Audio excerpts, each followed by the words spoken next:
You'll pay for your crimes against humanity!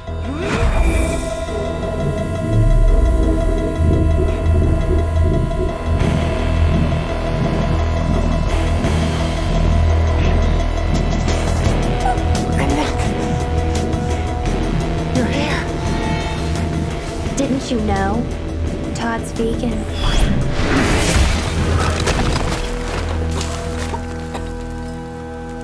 Vegan? It's not really that big of a deal. No kidding.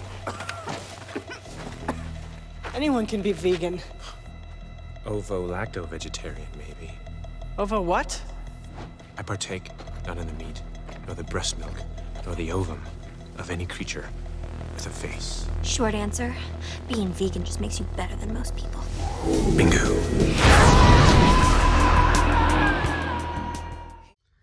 Eu não resisti à tentação de utilizar cenas deste filme, que é um filme surreal, totalmente absurdo, mesmo sabendo que isso vai custar monetização do vídeo, né?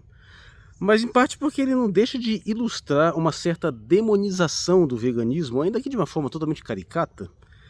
Mas este tema deste vídeo, apesar de ser inédito no canal, bom, eu já abordei uma questão relativa à alimentação humana no vídeo sobre entomofagia. Mas eu já tinha pretensões de abordar temas similares posteriormente, quando então o Wellington Ricardo, né, me solicitou esse tema especificamente, que é um tema que eu tenho interesse sim, né? Então vamos fazer aqui uma abordagem que vai envolver uma série de aspectos e a gente tem que começar distinguindo os termos, né? Eu sou o Marcos Valério XR, no dia 14 de novembro de 2023. Então, em primeiro lugar, a gente tem que entender que na natureza existem animais herbívoros e animais carnívoros, né? Mas tem também alguns animais, como a espécie humana, que são onívoros, ou seja, tem um variado leque de possibilidades de alimentação. Nos termos de hábitos humanos, convencionou-se criar uma espécie de gradação, né? Dificilmente uma pessoa se alimenta apenas de carne, isso vai ser muito raro. A maioria das pessoas tendem a ser mais para onívoras, né? Um termo para abranger o máximo possível de coisas que você coma. É o que eu me considero atualmente, né? No que se refere a você eliminar produtos de origem animal, aí tem essas distinções. Você vai ter aquele que eles gostam de chamar de ovo-lacto-vegetariano, o mais raro ovo-vegetariano, lacto-vegetariano ou vegetariano estrito. É curioso porque as terminologias meio que parecem que sugerem o contrário, né? Mas aquele que não consome nada de origem animal é o vegetariano puro e simples, né? E durante muito tempo eu nunca fui exatamente vegetariano, mas em alguns momentos eu fui não carnívoro, né?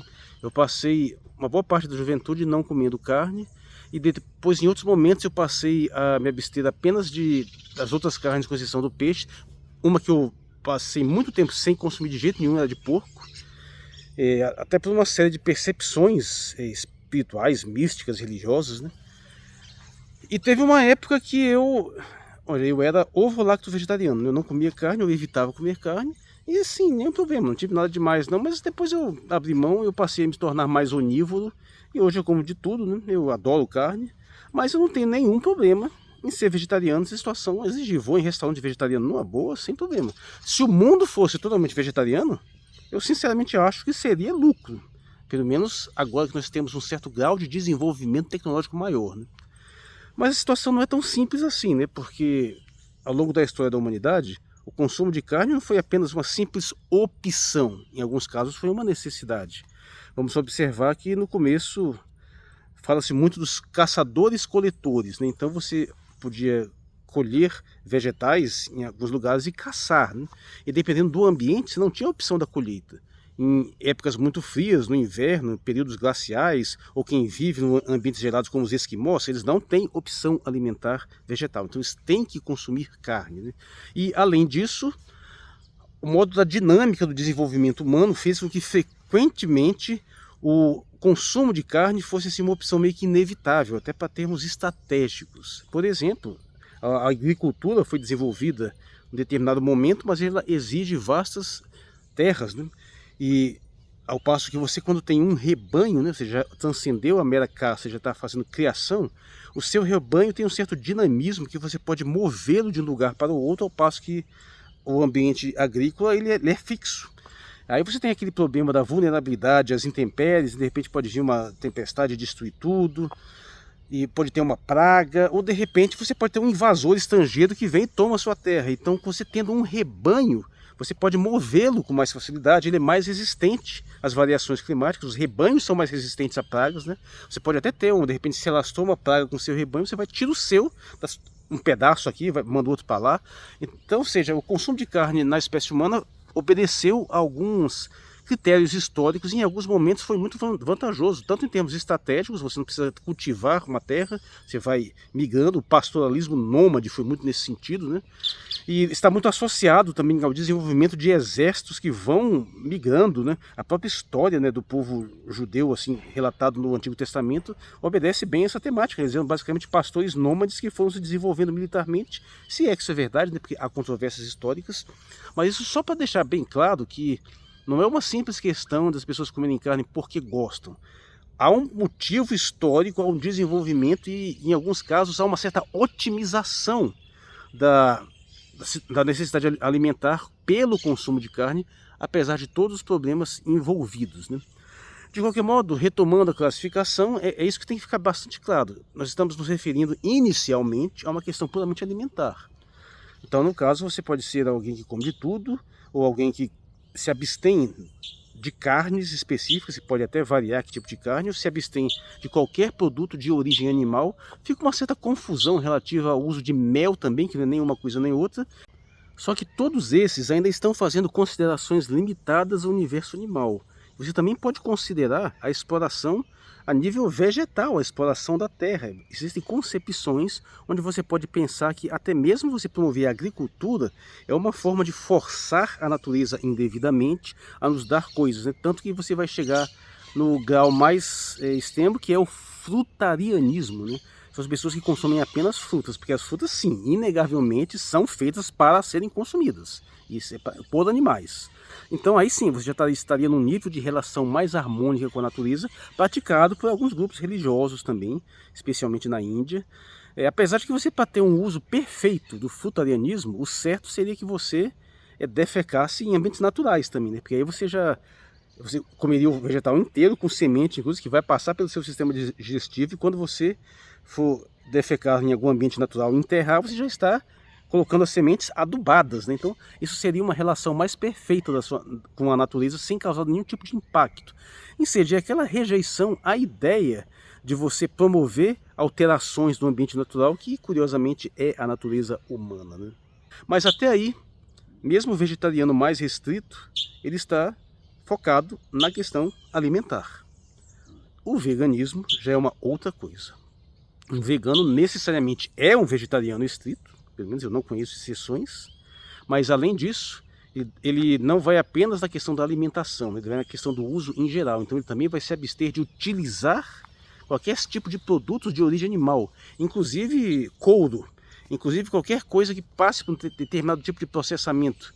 Muitas mulheres veganas se abstêm de utilizar maquiagens porque elas são frequentemente testadas em animais, né? Ou seja, é uma disposição mais ética. E aí é que tem uma questão que tem que ser bem observado, são multifatoriais. O próprio vegetarianismo, ele é multifatorial. A pessoa pode aderir ao vegetarianismo por pelo menos uns 5, 6 fatores, dependendo do modo como se divide. Frequentemente são questões de saúde, né? Questões alimentares. A pessoa acha que é mais saudável, em alguns casos pode ser mesmo. Pode ser também uma questão de a sua questão pessoal, né? De repente você tem uma sensibilidade a determinado tipo de alimento, então você prefere evitar. Pode ser por uma questão ambiental, né? As pessoas consideram que o consumo de vegetais tem um impacto ambiental menor, e tem também concepções espiritualistas e místicas, e até questões que você envolve assim, uma visão mais tipo hipótese Gaia de natureza, né? De que de uma certa forma não é apenas uma questão bioética, também não é apenas uma questão de você fazer correlações com alguma tradição religiosa, mas às vezes tem uma visão um pouco mais, até um pouco mais nova era mesmo de relação com o planeta. Tem todas essas dimensões aí, né? E tem uma dimensão mais puramente ética mesmo, né? As pessoas que não querem causar sofrimento animal. Isso é um ponto bastante interessante de ser observado, porque quando você vai observar de fato o modo como os animais que são utilizados tanto para alimentação quanto para outras coisas são tratados, é verdadeiramente chocante. São coisas que têm um impacto. É difícil não se sensibilizar com algumas coisas como você vê, né? Tem gradações. Tem modos de se fazer. É possível você fazer um tipo de criação para fins alimentares com um baixo impacto, com um baixo grau de sofrimento animal. E tem alguns casos que você intensifica esse sofrimento a níveis assim absolutamente monstruosos.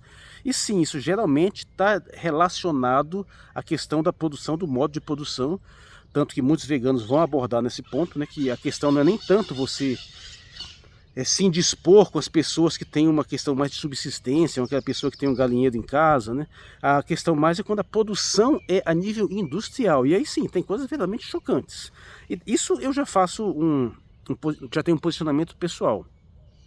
Eu consumo carne, mas eu não tenho nenhum problema direto. E se for necessário, eu mesmo promover. Eu sou perfeitamente capaz de abater um animal, arrancar a coisa e preparar isso aí. E aí eu faço a questão para a pessoa. Tá, você consegue pelo menos olhar como é que é um processo de um abate, como é que os animais são tratados? Porque se você não consegue nem olhar e come carne, eu acho que tem um problema aí. Que se você gosta de carne, eu acho que seria pelo menos justo você encarar esse sofrimento de uma forma mais direta e não querer isolá-lo e escondê-lo como se você não tivesse nada a ver com aquilo. Existe um certo grau de hipocrisia a esse respeito, sim. Mas bem, dito isso, é aí que está a verdadeira dimensão da polêmica, né? Porque a nível individual, a nível de questões simplesmente espirituais ou questões éticas pessoais, isso não tem gerado grandes celeumas, embora possa gerar a nível pessoal, né? Mas a questão é que o veganismo geralmente adota uma postura mais politizada, tem uma visão mais ideológica, de modo que é possível distinguir, claro, tanto no vegetarianismo também, mas é bem menos marcado. Mas é possível distinguir daqueles que são mais liberais, né, uma questão mais individualista, que algumas pessoas vão dizer que é à direita, e outros que têm uma visão mais coletivista, que têm umas preocupações mais amplas, né, e que vão estar invariavelmente associados à esquerda, e até que o pessoal amarra isso num combo mais amplo da luta de classes, né. Eu fiquei até bastante impressionado com o vídeo que eu vi do tal do Chavoso da USP. Eu nunca tinha visto nada, de repente caí nesse vídeo quando estava pesquisando agora, né. E ele faz essa amarração com uma questão mais marxista mesmo, de ecossocialismo, que muitas pessoas vão nessa direção, né? E atrelam isso mais a uma crítica do capitalismo em si, né?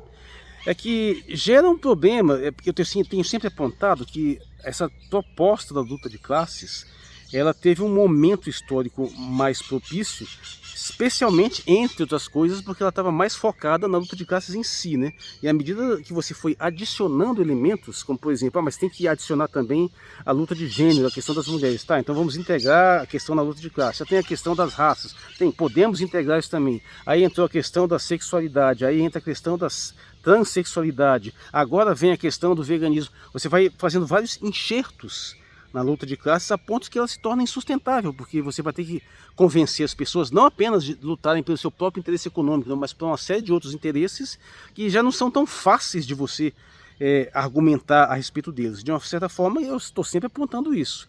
Você fazer essa extensão ad infinitum de elementos da luta de classes apenas faz com que ela se torne impossível de ser abordada, né? E aí você vai notar que os maiores inimigos do que seria essa luta de classes, essa tomada dos meios de produção, né, que seriam os capitalistas, eles não têm nenhum problema em fazer inúmeras concessões em sentido de gênero, de raça, de sexualidade, e até, dependendo do caso, dessa questão vegana aí, porque já está surgindo uma indústria vegana também, desde que você não mexa com a questão principal, que é a propriedade dos meios de produção, né? Então, apesar de eu entender e ter até uma certa simpatia das pessoas que tentam fazer esta conexão para uma dimensão mais socialista, é inevitável apontar que isso torna a luta de classes cada vez mais inviável, cada vez mais impossível. E não é à toa que as elites capitalistas, elas não vão perder tempo em explorar essas dimensões e tentar intensificá-las exatamente para sabotar a luta de classes. Mas fechando esta parte aqui, né, vamos focar um pouco mais nessa dimensão, porque via de regras, as tensões, as contendas que tem havido sobre o assunto são muito mais nesse sentido do que em qualquer outro.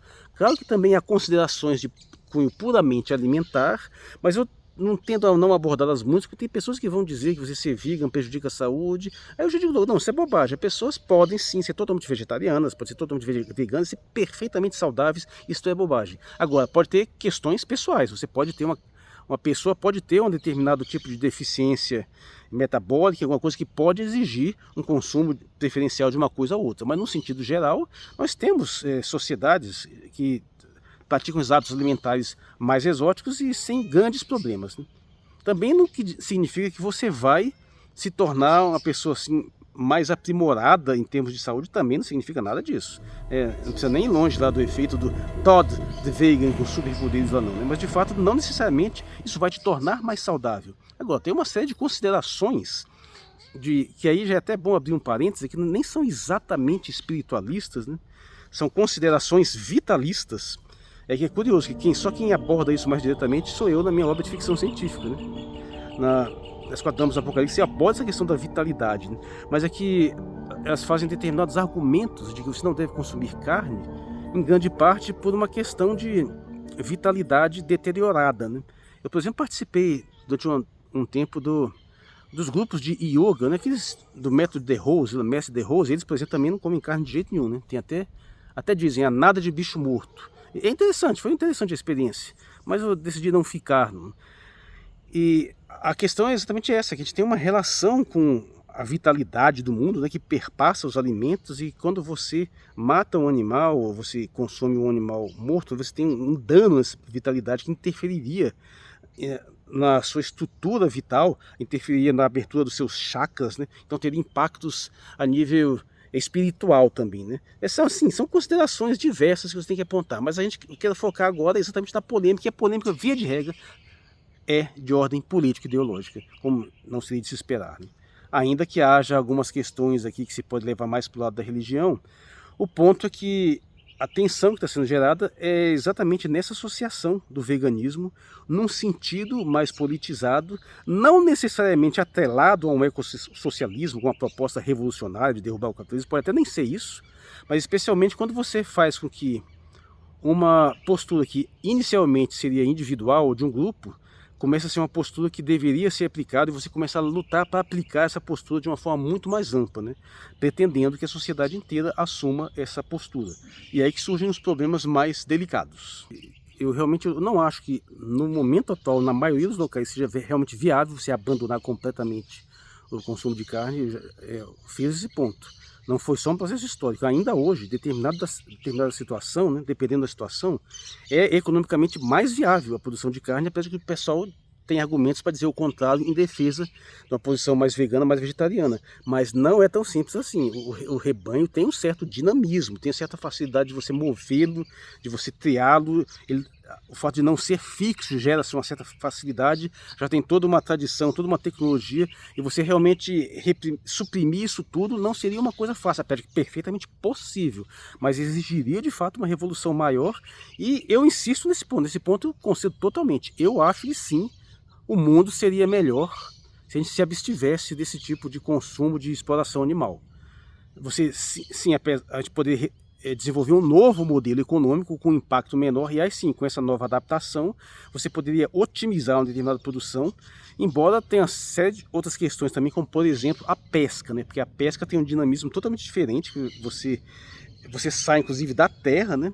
E eu não creio que isso incluiria a questão da pesca, ela teria que ser mantida. Então já não seria totalmente vegetariano, teria o consumo de frutos do mar também de uma forma generalizada, né? Então você vê que a questão não é tão simples, e você sabe muito bem que há vários países por aí que não tem como viver sem pesca. Mas sim, eu realmente ainda acho que seria melhor, mas não vejo possibilidades de implementação desse sistema em larga e maior escala na maioria dos locais do mundo. E sim, em grande parte por lobbies também, né? Porque você tem um lobby produtor de alimentos de origem animal que também vai reagir a isso, assim como você pode ter um lobby produtor de produção vegetal que é menor, né, mas que existe também. Então tem uma complexidade no confronto, e infelizmente isso contamina muito o debate, né, porque aí certamente pessoas da indústria animal, né, vão pagar pessoas para fazer divulgações e para tentar contestar movimentos nesse sentido, para ir minando na base, e às vezes com argumentos que não são legítimos, às vezes com argumentos desonestos. Mas por outro lado também é forçoso admitir que tem havido muita distorção também, né? Esse negócio de dizer que de colocar a situação em termos puramente econômicos e tentar dizer que a produção vegetal seria muito menos impactante, seria você, ao pular níveis tróficos, né, ou seja, pular a transição vegetal para animal, você teria uma facilitação, também não é exatamente assim, não. É preciso deixar muito claro a facilidade com que você tem, às vezes, de criar de uma pequena criação animal. Aqui, eu posso até dizer isso, porque aqui em casa já teve tanto hortas quanto criação ter galinheiro, e sinceramente manter o galinheiro é mais fácil. Claro que dependendo da produção de grãos de outros lugares, né? Mas de qualquer modo, é só para apontar que as questões mais econômicas, mais materiais, mais diretas, não são tão simples quanto o pessoal gosta de colocar. E aí nós vamos para essa polêmica toda em si, né? Essa polêmica que tende a ser associada à esquerda e direita, e aí já vem um bando de liberal fazendo um monte de observações extremamente problemáticas, e já entra um certo grau de desonestidade, e aí vem aquele problema que costuma acontecer das pessoas que se investem de um posicionamento eticamente superior, supostamente superior, começam a se convencer demais da sua própria superioridade moral, e aí a situação começa a extrapolar. Isso pode acontecer de duas formas.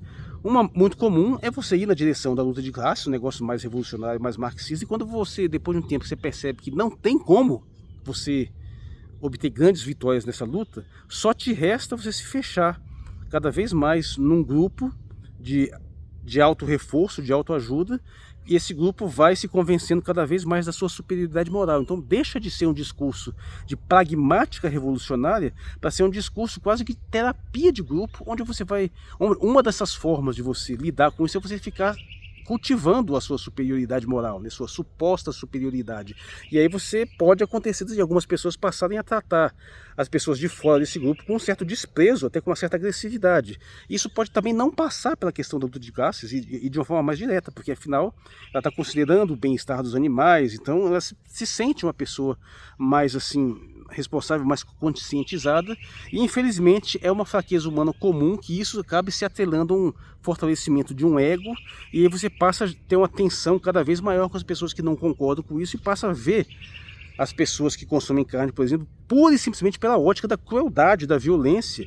Então tem que tomar muito cuidado, ou seja, acaba descambando quase sempre um certo maniqueísmo. E é essa que é a problemática mais grave que acaba se desenvolvendo, ao ponto de chegar a situações aí de indivíduos que eu não vou nem citar, que geram situações absolutamente constrangedoras, pessoas de um certo grau de um radicalismo verdadeiramente chocante em alguns casos, né?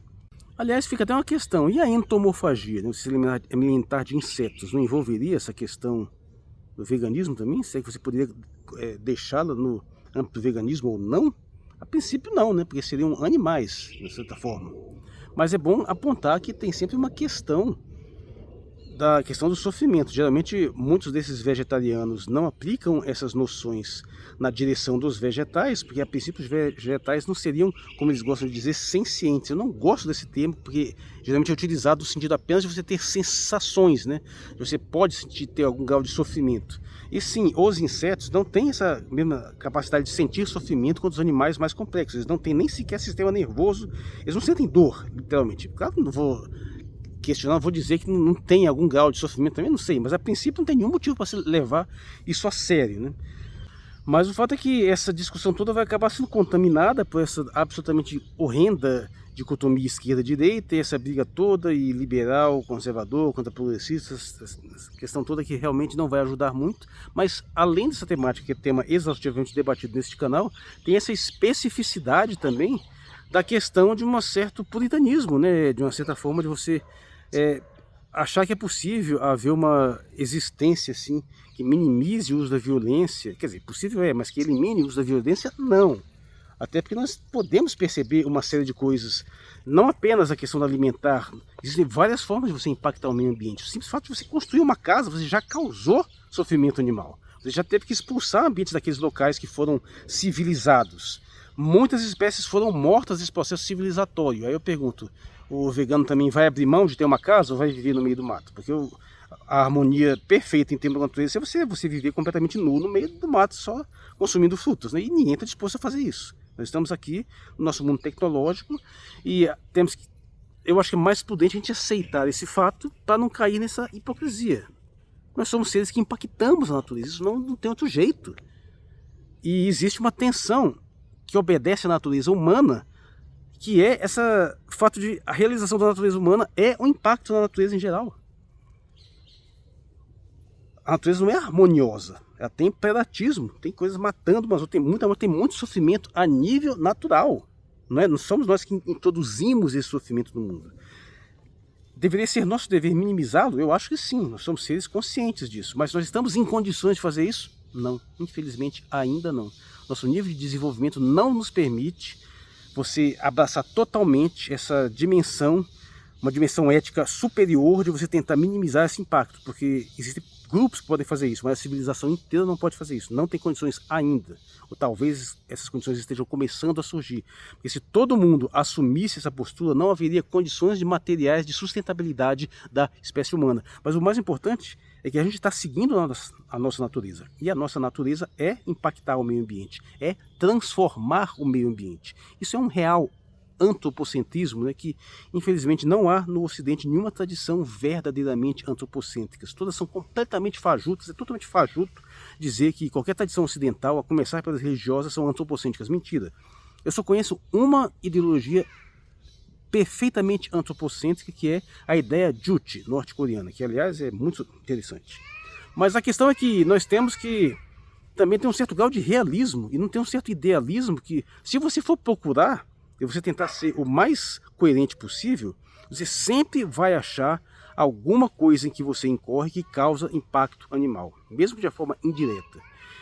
E muitas pessoas caem num certo perfeccionismo absolutamente insustentável. Isso pode não ser um argumento para você ir para o extremo oposto total e não se preocupar com mais nada. Mas o fato é que o meio termo, que a gente acaba tendo que chegar, não é satisfatório nem para um lado nem para o outro, né? É sempre um meio termo. Então a gente tem que negociar em algum grau.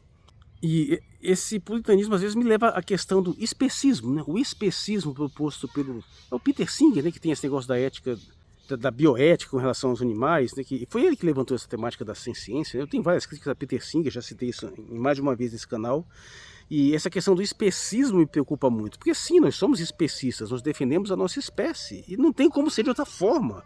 Todos os animais, em certo grau, eles não são especistas porque eles não têm noção de espécie, mas eles agem como se fosse. Eles se alimentam, eles caçam, eles consomem apenas visando suas próprias necessidades, e eles se reproduzem, então de uma certa forma eles estão fechados nessa dimensão especista.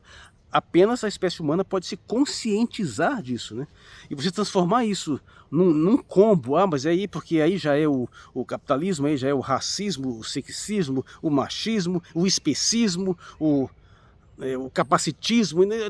Você vai inventando tanta coisa que torna totalmente insustentável a existência humana pura e simples. Chegou um ponto em que, se você tentar levar isso mais adiante, você vai começar a ter problemas existenciais primários, e algumas pessoas, volta e meia, indo longe demais, às vezes tem problemas. Já teve casos de veganos que mataram os próprios filhos, aí, né? A criança nasceu e não queria dar leite para a criança, que dava vegetais. Volta e meia acontece um caso. Sim, na maioria das vezes não chega a ser assim, tão grave, mas é só para você observar que a realidade te impõe limites táticos. E aí, impondo esses limites práticos, nós vamos ter pessoas que estão agora, nesse momento, na internet, discutindo o assunto, usando energia elétrica, usando sistemas de transmissões que têm um impacto ambiental enorme e que vão insistir em fontes de energia renováveis, sem se dar conta que aquelas fontes de energia eólica, aquelas matam pássaro, um adoidado, um atrás do outro, sem se dar conta que aqueles painéis de energia solar também matam inseto pra caramba e às vezes também matam outros tipos de animais. E o ponto é que não tem jeito da gente não impactar o meio ambiente. Para que nós possamos sobreviver, nós temos que tirar alguma coisa. Outras espécies, se não animais, mas pelo menos vegetais, vão ter que ser sacrificadas em prol da nossa sobrevivência, porque a vida é assim, ela é comendo outras formas de vida, não tem jeito. E a gente precisa ter esse pé no chão e perceber que a gente não consegue evitar isso. Sim, podemos minimizar, podemos, mas evitar a gente não consegue.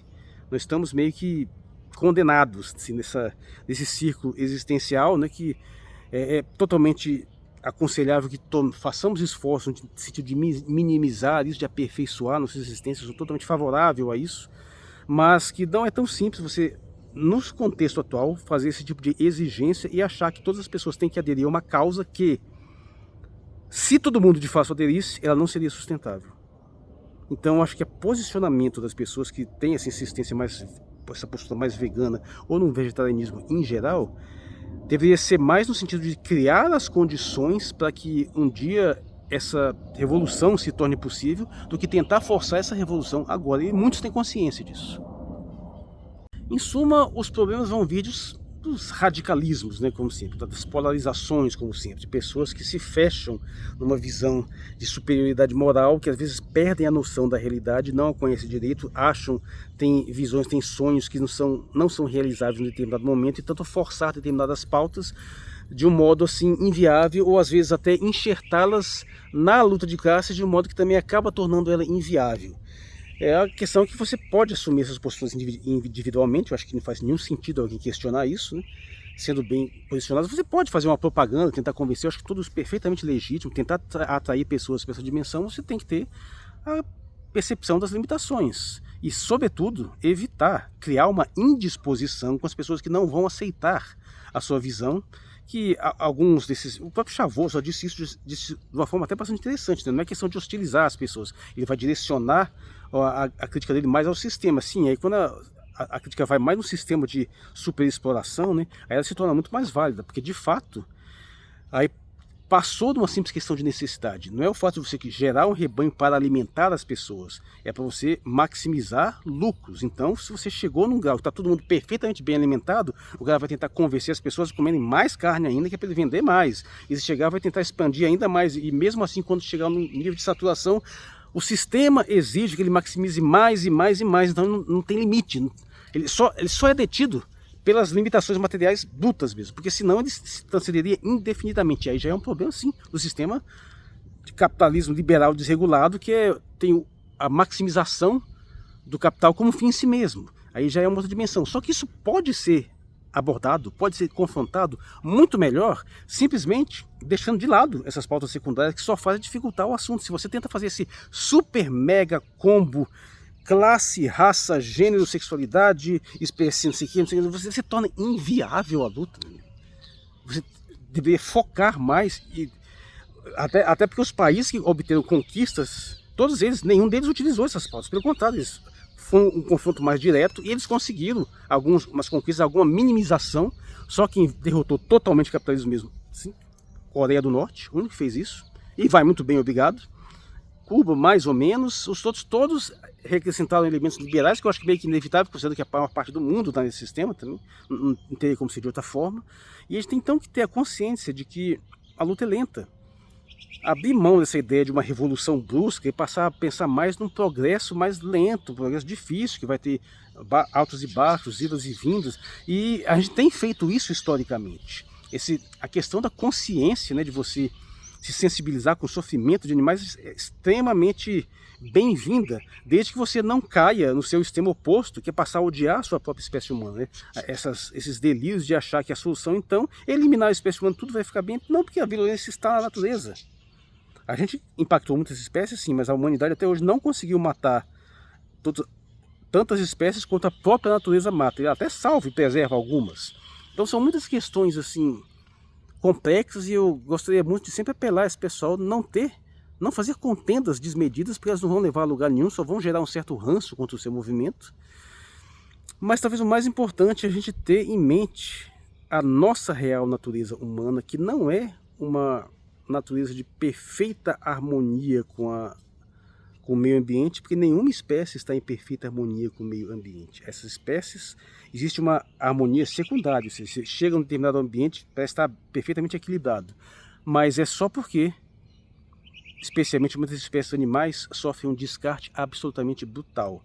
Só existe aqueles passarinhos bonitinhos ali, porque de cada 10 ovos que foi botado, só um chegou à idade adulta. Então tem um descarte sistemático, a morte massiva. O famoso exemplo das tartarugas é ótimo, né? Parece que a tartaruga põe 100 ovos lá, em média sobrevive 2/3 até a idade reprodutiva. Então isso está na natureza.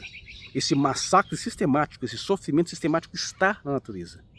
Nós não precisamos introduzi-la, já está lá. O que a gente tem que tentar é evitar maximizá-la e trabalhar no sentido de tentar promover uma existência humana, não só em sintonia com a natureza, mas em sintonia com a própria espécie humana, no que ela tem de melhor. Isso sim, nós podemos produzir um modo de existência muito mais sofisticado. E aí vai levar para uma questão que, ao meu ver, gera uma grande divisão, que eu acho que eu estou antecipando, provavelmente em décadas, talvez séculos, uma discussão que no futuro eu sei que vai ser crucial.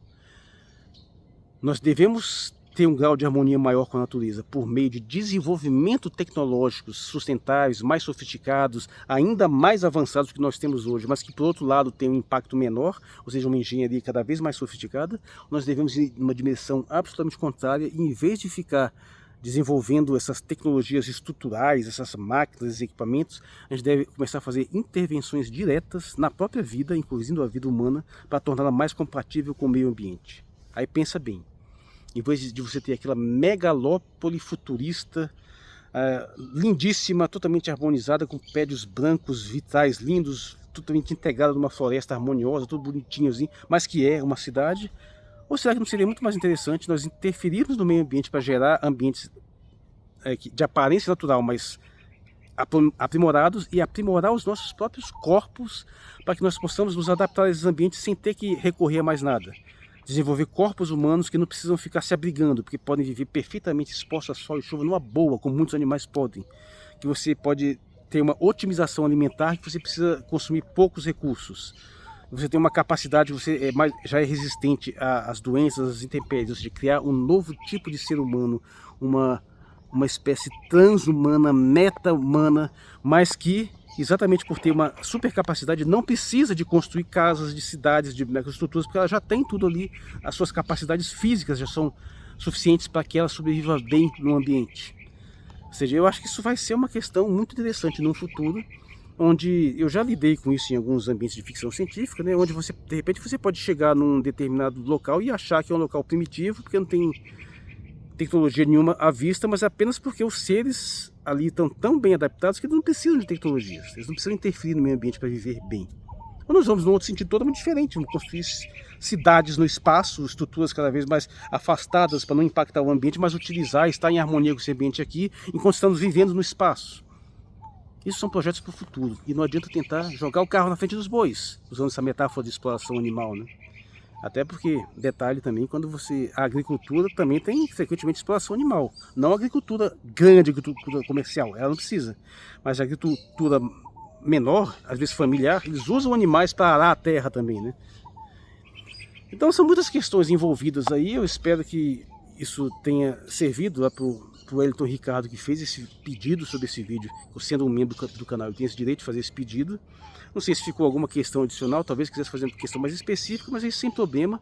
Como esse vídeo aqui foi muito abrangente e eu estou falando coisas que eu já queria dizer antes também, fica até essa possibilidade, se quiser explorar uma questão mais específica dentro desses vários pontos que eu levantei, ou algum ponto que eu não levantei, a gente pode abordar isso numa outra situação.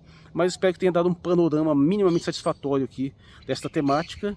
Eu sou o Marcos Valério XR, no dia 14 de novembro de 2023, e muito obrigado por sua atenção.